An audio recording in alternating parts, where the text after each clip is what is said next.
요한복음 9장 말씀 보게 됩니다. 오늘 본문에는 날 때부터 앞을 보지 못하던 맹인이 등장하게 됩니다. 그는 한 번도 세상을 본 적이 없습니다. 태어날 때부터 그에게 있어서 세상은 어둠이었고 그런 줄로만 알고 평생을 살아왔어요. 안타까운 일이죠. 세상은 이렇게 밝은데 빛을 본 적이 없다는 것, 나를 낳아주신 부모님이 어떻게 생기셨는지, 또 내 사랑하는 사람들이 어떤 모습을 하고 있는지, 또 내 주변이 어떻게 생겼는지 보지 못한다는 것은 안타까운 일입니다. 그는 앞을 보지 못하기 때문에 제대로 살아갈 수 없었을 것이 분명합니다. 결국 그는 거린이 되었다. 다른 사람에게 구걸하는 사람이 되었다. 성경 그렇게 이야기합니다. 그도 그럴 것이 앞을 보지 못하는 사람에게 모든 것은 쉽지 않았을 것입니다. 지금도 장애인들이 살아가는 것이 쉽지 않은데 2000년 전에 앞을 보지 못하는 사람이었다면 그의 삶이 쉽지 않았을 것이라는 것을 쉽게 상상할 수 있습니다. 오늘 본문의 배경이 예루살렘인 것을 생각해 본다면 아마 그는 성전 가까운 곳에서 구걸하지 않았을까 싶어요. 지금도 예루살렘에 가보면 그 성전 앞에서 구걸하는 사람들을 볼 수 있습니다. 마치 성경시대에 있었던 모습처럼 지금도 그 성전 앞에서 불편한 사람들이 구걸하는 것을 볼 수 있어요.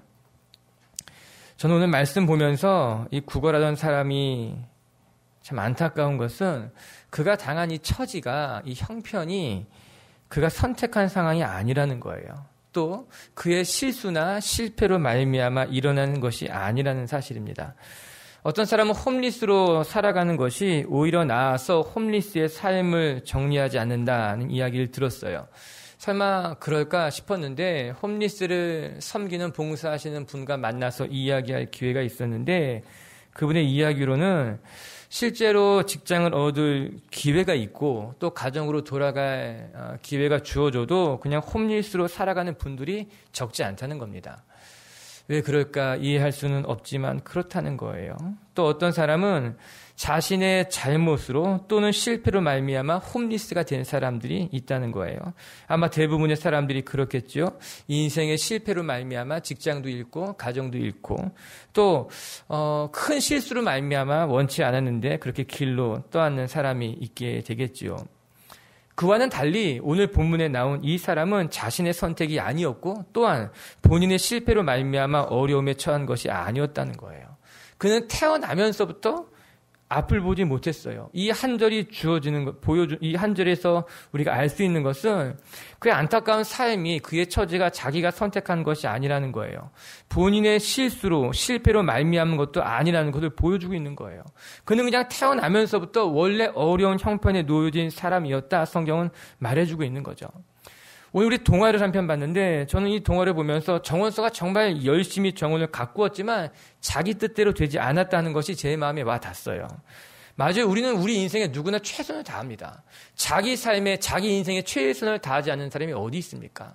우리는 열심히 살아요. 무엇인가 최선을 다해요. 정성껏 물도 주고요. 잡초도 뽑고요. 최선을 다하지만 정원이 자기 마음대로 가꾸어지지 못했다라고 하는 것입니다. 물론 자기가 노력한 것만큼 잘 되는 사람들도 있을 것입니다.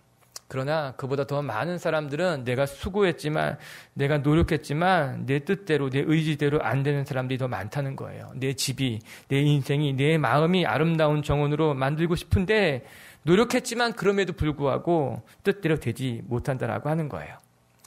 먼저 여러분 축복하고 싶어요. 여러분 우리 인생이 내 뜻대로 되지 않을 때가 있어요. 내가 하고 싶은 대로 내가 원하는 대로 내 힘대로 안 될 때가 있어요. 그러나 하나님께서 여러분의 삶을 붙드셔서 여러분의 수고가 아니라 여러분의 노력이 아니라 때로는 실수하고 넘어져도 그것들을 돕고 덮으시는 하나님의 은혜가 있는 분들이 되길 주님의 이름을 축복합니다.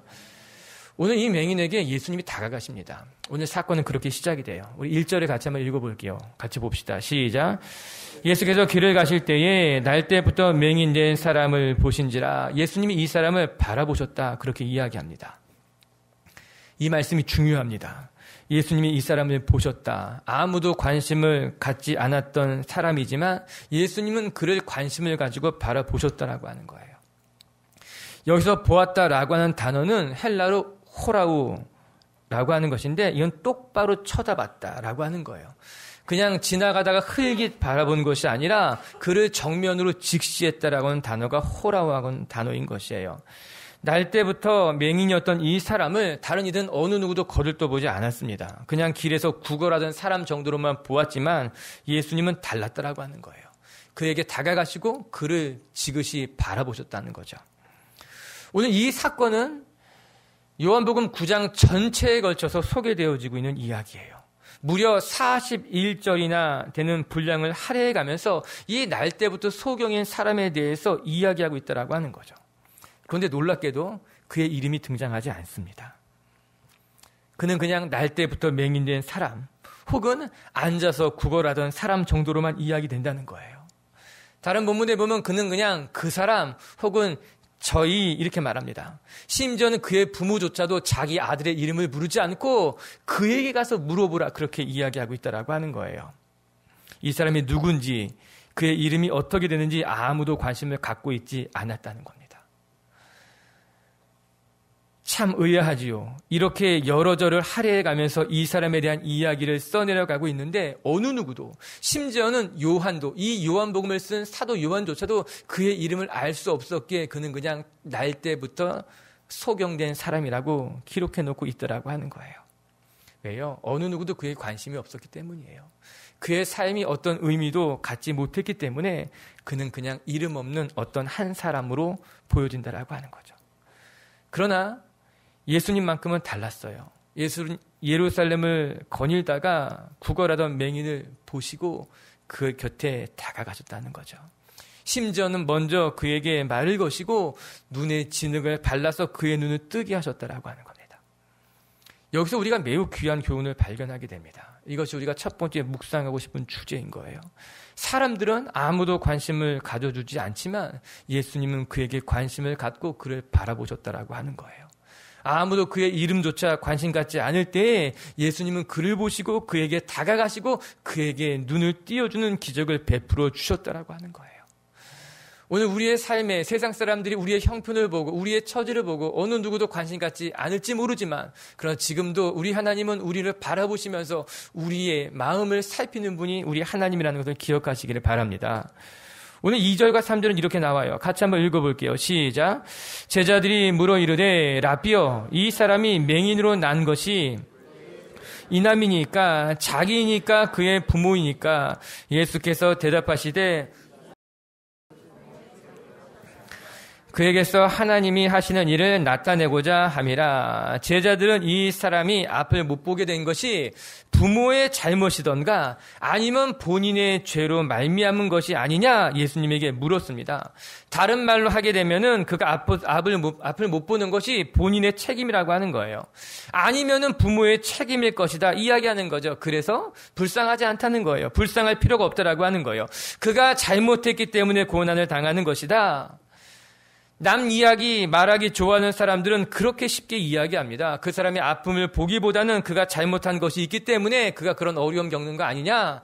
그의 책임이기 때문에 그를 불쌍히 여길 필요는 없다라고 그렇게 말하는 사람들이 많지요.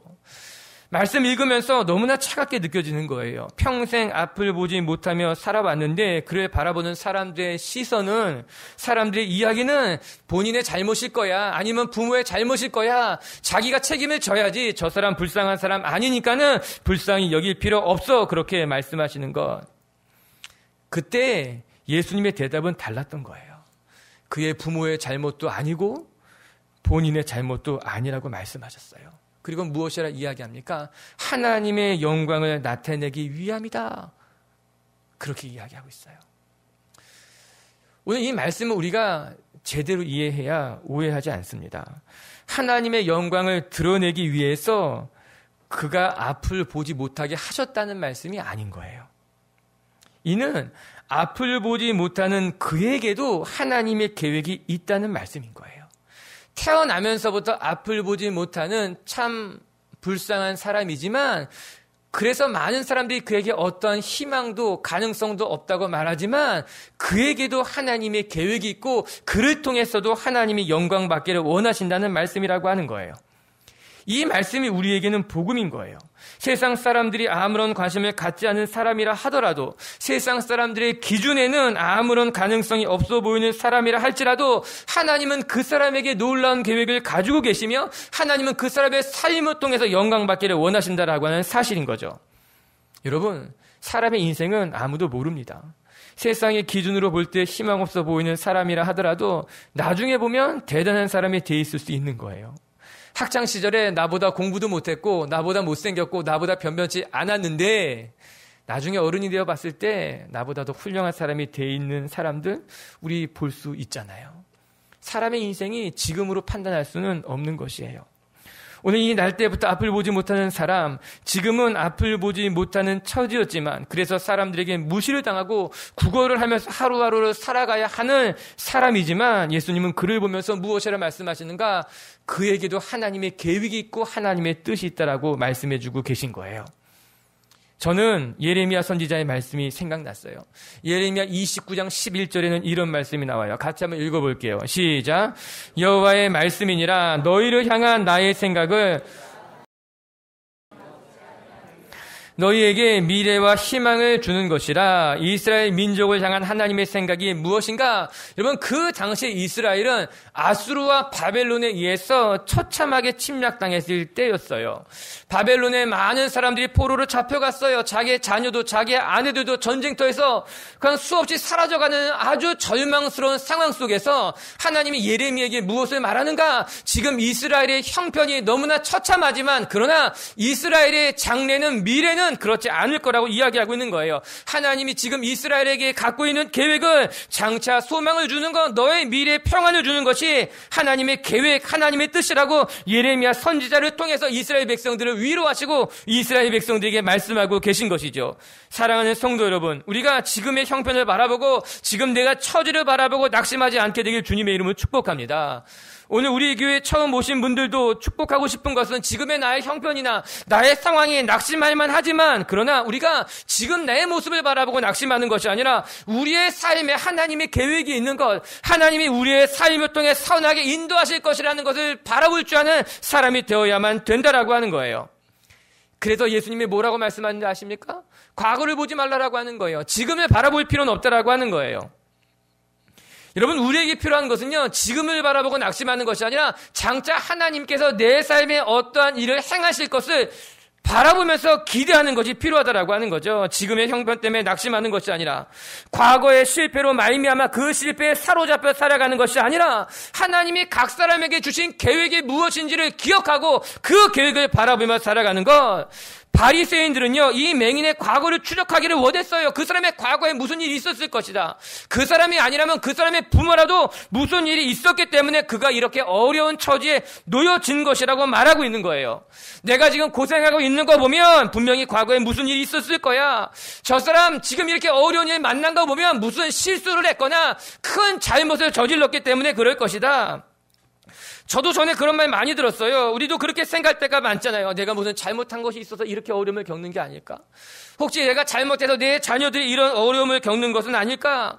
불교에서는 업이라고 이야기하죠. 업보가 있는 거야. 그 업보 때문에 우리가 이런 고난을 당하는 것이야. 세상 모든 것이 인과율에 따라서 만들어져 간다는 거예요. 지금 현재에는 지금 내가 당한 고난에는 다 원인이 있고 그 원인을 따라가 봐야 된다라고 하는 거죠. 그러나 예수님은 그 맹인을 바라볼 때 다른 관점으로 바라보신 거예요. 과거의 잘못 때문에 그렇게 된 것이 아니라 장차 하나님이 행하실 일로 말미암아 하나님이 가지고 계신 계획을 바라봐야 된다라고 하는 거예요. 앞을 보지 못하던 사람들은 과거를 탓하게 되어 있어요. 지금의 처지에 낙심하게 될 수밖에 없다라고 하는 거예요. 그러나 하나님이 우리의 삶에 가지고 계신 계획을 바라볼 줄 아는 사람, 우리의 삶의 미래를 바라볼 줄 아는 사람은 지금의 형편이 어렵다 할지라도, 내 과거에 고난이 있었다 할지라도, 내가 실수하고 실패했다 하더라도 그것에 사로잡힐 필요가 없다는 것을 알고 있다라고 하는 거예요. 사랑하는 성도 여러분, 지금의 고난을 보고 혹은 과거의 죄로 말미암아 낙심하는 것이 아니라 여러분 삶을 이끌어 가실 하나님의 계획을 바라보고 그 고난의 자리에서 일어나는 분들이 되길 주님의 이름으로 축복합니다. 결국 우리에게 오늘 이 예수님이 말씀하고 싶은 것은 너의 삶에 하나님의 놀라운 계획이 있다는 거예요.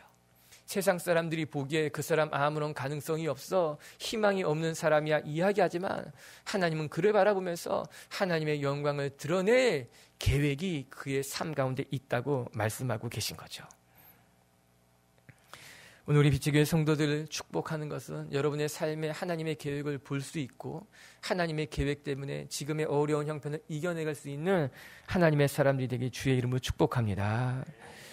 두 번째 말씀을 통해 또 한 가지 우리가 끝으로 묵상하고 싶은 것은 예수님은 넘어져 있는 우리를 일으켜 세우시고 우리에게 스스로 걸어가라 말씀하시는 분이라는 거예요. 오늘 7절 말씀을 같이 한번 읽어볼게요. 시작. 이르시되 실로암 못에 가서 씻으라 하시니, 실로암은 번역하면 보냄을 받았다는 뜻이라. 이에 가서 씻고 밝은 눈으로 왔더라. 아멘. 얼마나 멋집니까? 이에 가서 씻고 밝은 눈으로 왔다는 거예요. 갈 때는 어두운 눈이었어요. 갈 때는 그에게 모든 것은 어둠이었지만 그곳에 가서 씻고 나니 그는 밝은 눈으로 밝은 세상을 바라보고 왔다라고 하는 거예요. 날 때부터 맹인이 이 사람의 눈에 진흙을 이겨 발라주시고 실로암 못가에 가서 씻으면 깨끗하게 나을 거야 예수님이 말씀하셨어요. 한편 생각해보면 의아한 일이에요. 그런데 또 한편 생각해보면 이것이 큰 은혜인 거예요. 불편해 보이는 과정을 거치지 않고 예수님이 직접 그 눈을 뜨게 해주시는 경우도 성경에는 허다하게 등장해요. 그러나 이 사람의 경우만큼은 가서 직접 내가 내 눈을 씻으라 라고 명하셨다는 거예요. 이는 분명한 의도가 있었을 것이다 생각하게 되죠. 날 때부터 맹인인 사람은 단 한 번도 희망을 갖지 못했을 것이 분명합니다. 그는 태어나면서부터 맹인이었어요. 그래서 그는 늘 언제나 누군가의 도움이 없이는 살아갈 수 없었던 사람이에요. 그는 지금까지 늘 누군가의 도움에 의지해서 살아왔어요. 구걸하러 갈 때도 누구의 도움이 필요했고, 구걸하여 얻은 돈을 가지고 오는데도, 그것으로 살아가는데도 누군가의 도움이 필요했다라고 하는 거예요.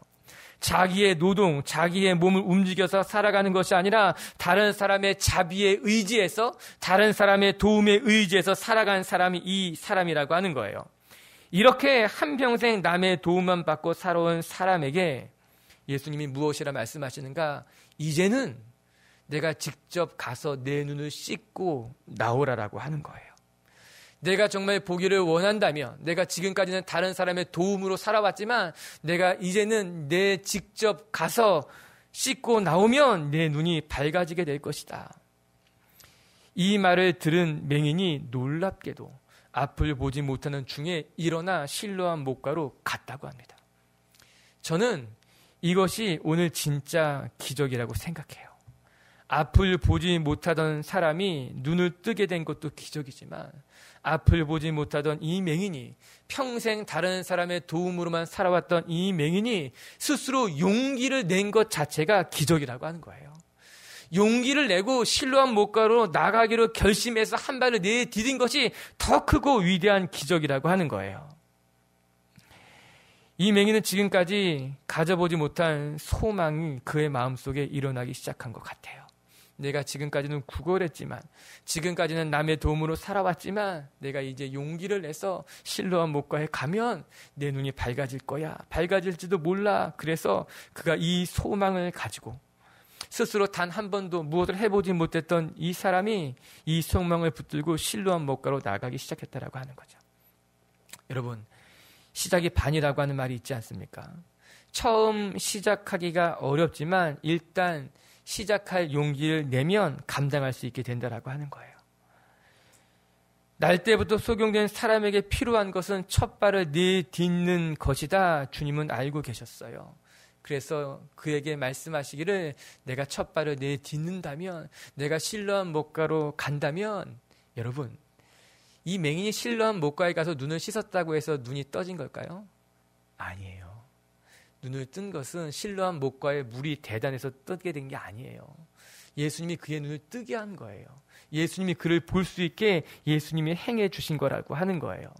그러나 예수님은 그 맹인이 첫 발을 내딛기를 원하셨던 거예요. 믿음을 가지고 소망을 가지고 자기의 이 절망적인 상황에서 일어나 믿음의 첫발을 내딛기를 원하셨고 이 믿음의 첫발을 내딛자 두 번째, 세 번째, 네 번째 발걸음에는 주님이 곁에 계셔서 그의 삶에 함께 하셨고 그의 눈을 뜨게 했다라고 하는 거예요. 예수님은 이 사람에게 무엇이 필요한지 누구보다 정확히 알고 계셨던 거예요. 단지 눈을 뜨는 것, 지금 그가 가진 문제만 해결되면 되는 것이 아니라 오랜 시간 동안 그 안에 있었던 이 무기력해진 마음을 깨뜨리는 것이 이 사람에게 더 필요하다는 것을 알고 계셨어요. 예수님이 스스로 이렇게 세울 수 있었지만 예수님이 그에게 스스로 일어나라고 하신 것은 예수님이 그의 눈을 직접 띄울 수도 있었지만 눈을 뜨기 위해서 스스로 걸어가라라고 말씀하신 것은 무기력한 너의 삶의 자리를 내가 털고 스스로 일어나는 것이 그 사람에게 필요하다라고 하는 거예요. 사랑하는 성도 여러분, 무기력하게 우리가 앉아있을 때 주님은 우리에게 동일하게 말씀하고 계실지도 모르는 거예요. 내가 낙심했다고 해서, 내가 실패했다고 해서, 내게 가능성이 없다고 해서 그냥 그렇게 무기력하게 앉아있지 말고 아무런 가능성이 없다고 포기하지 말고 우리가 주님을 바라보고 믿음의 한 발을 내딛게 된다면 두 번째, 세 번째, 네 번째 발은 내가 도울 거야. 너는 지금 그 자리에서 일어나는 것, 내가 믿음을 가지고 실로암 목가로 나가기만 한다면 내가 너를 고치고 너의 인생을 새롭게 할 거라고 주님이 말씀하고 있는 것 아니겠습니까? 그것이 믿음인 거예요. 히브리서 11장 1절은 이렇게 말해주고 있어요. 믿음은 바라는 것들의 실상이요 보이지 않는 것의 증거다. 우리에게 그런 믿음이 필요한 거죠. 내가 지금 절망스러운 상황이지만, 내가 무기력함에 빠져있지만 내가 이 자리를 들고 일어나게 된다면, 내가 실로암 목가로 나갈 수 있는 첫발을 내딛는다면 하나님이 그곳에서 우리에게 기적을 행하실 것이라는 믿음이 우리에게 필요하다라고 하는 거예요. 전 우리 비추교회 성도들이 절망적인 자리에서 그 절망을 벗어버리고 일어날 수 있는 사람들이 되었으면 좋겠어요. 말씀을 보면요, 예수님께서 과거에도 이렇게 역사하신 적이 있었어요. 예루살렘에는요, 연못이 2개가 있었어요. 첫 번째 연못은 오늘 우리가 읽고 있었던 실로암 연못이었고요. 또 하나의 연못이 가까운 곳에 있었는데 그 연못의 이름이 베데스다였어요. 실로암 목가에는 우리가 본 것 같이 날 때부터 맹인된 사람이 있었고요. 베데스다 연못에는 38년 된 병자가 있었어요. 예수님이 그 38년 된 병자에게 다가가지 않았습니까? 성경은 그가 38년이나 오랜 중병으로 말미암아 걷지 못했다고 이야기하고 있어요. 이러면 38년 동안 너무나 긴 세월이에요. 그 사람은 단 한 번도 걷지 못했어요. 일어날 수 없는 상황이었어요. 걸을 생각조차 하지 못했어요. 그런데 예수님이 그에게 뭐라 그랬는지 아십니까? 요한복음 5장 8절 9절에는요 이렇게 나와요. 같이 한번 읽어볼게요. 시작. 예수께서 이르시되 일어나 내 자리를 들고 걸어가라 하시니 그 사람이 곧 나서 자리를 들고 걸어가니라. 기가 막힌 말씀이에요. 38년 동안 걸어보지 못했던 그에게 예수님이 다가가셔서 뭐라고 말씀하셨는가? 일어나라라고 이렇게 세우신 것이 아니었어요. 38년 된 병자여, 내가 스스로 일어나라. 그리고 내 자리를 들고 가라라고 하는 거예요. 38년 동안 그가 깔고 앉아 있었던 그 자리, 어쩌면 이 38년 동안 그 자리는 이 환자와 그냥 하나가 돼 있었던 줄 모르는 거예요. 붙어 있었던 거예요. 그런데 예수님이 말씀하시기를 한평생 의지하고 있었던 그 절망의 자리, 결코 일어날 수 없다고 생각해서 자기 엉덩이 밑에 깔고 있었던 그 자리를 내가 스스로 들고 일어나서 나오라고 하는 거예요. 그 말씀에 놀랍게도 이 38년 된 병자가 스스로 그 자리를 들고 일어났다고 성경 우리에게 보여주고 있는 것 아니겠습니까? 저는 오늘 말씀을 준비하면서 이 이야기를 꼭 해주고 싶어요. 우리가 소망을 갖자라고 하는 거예요.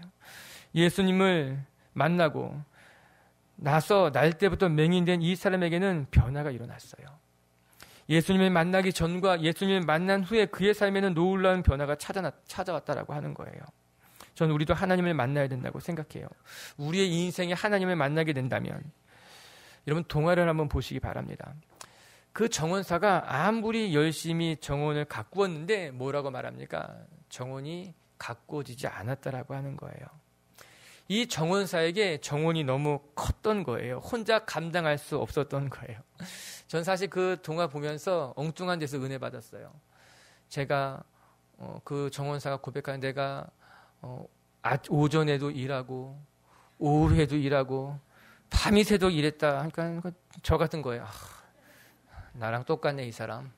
그러나 뒤에 보니까는 오늘도 자고 일주일도 자고 한 달이나 잤다는 거예요. 너무나 감사한 거예요.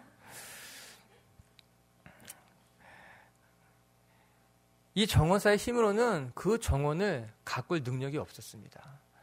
오전에도 일하고 오후에도 일하고 밤새도 일해도 그는 그것을 감당할 수 없었던 거예요.